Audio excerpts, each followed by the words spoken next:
Nag-almusal nga muna kami dito ni Ninyo sa may karinderya na pinagtatrabahuan ni Rex. Dito lang yan sa may barangay Manoo. Sa gilid nga lang ito ng kalsada. Ito pala si Rex. Shout out pala sa inyong kainan. Nabusog talaga kami. Pagkatapos nga namin mag-almusal ay pinuntahan namin ang makakasama namin para manguha ng baboy dito sa may barangay Santa Ana. Itong baboy pala ay gagawin naming lechon. Pagkatapos nga namin manguha ng baboy ay pumunta na kami dito sa may barangay hall ng Santa Ana. Bale sinundo kasi ni Ninyo si Hans. Pupunta daw kasi kami sa kabilang iba. May lulutuin daw kasi kami doon at magpo-food trip na diretso.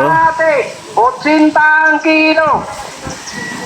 Law. Napadaan nga dito ang mga idol natin na nagtitinda ng lawlaw. Sabi nga ni Ninyo ay bibili kami para pang dagdag sa aming kakainin mamaya. Dahil nga mag-food trip kami kaya bumili kami ng 1 kilo. Shout out pala dito sa mga idol natin. Naway mapaubos nyo ang mga paninda ninyong mga lawlaw. At pagkatapos nga ay dumiretso na nga kami dito sa kabilang ibayo. First time ko nga makarating dito. Matagal ko na nga nakikita itong daanan dito papunta sa baba. Pero ngayon lang talaga ako nakapasok dito. May mga bahay nga rin nakatayo dito kahit medyo malayo na nga. Kaya tara, samahan nyo kami ngayong araw. Panoorin nyo ang buong video ito at samahan nyo rin kaming magluto at mag-food trip. Dito lang yan sa barangay Santa Ana, Gubat, Sorsogon. Kaya tara na!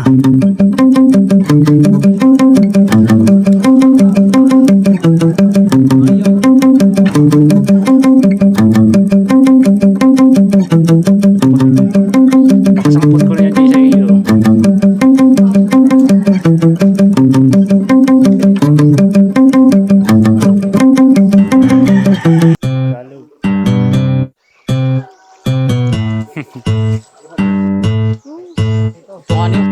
Si Butaw.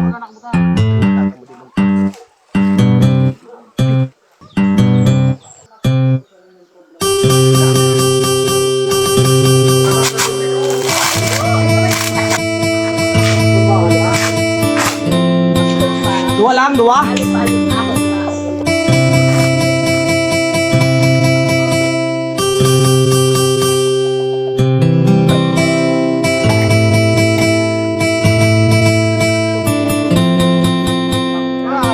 Baga.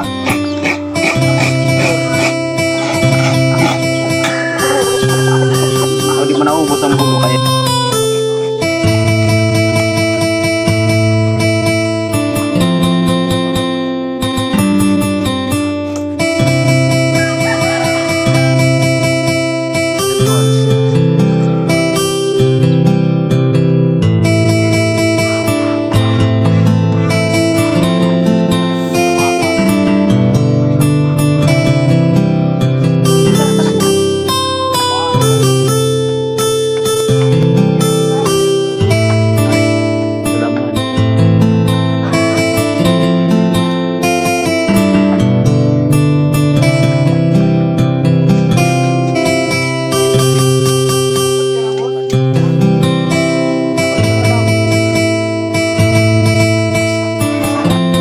Ano?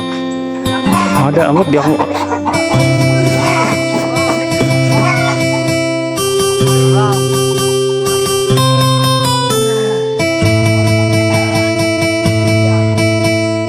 Siyado na naman ini Boboy ho.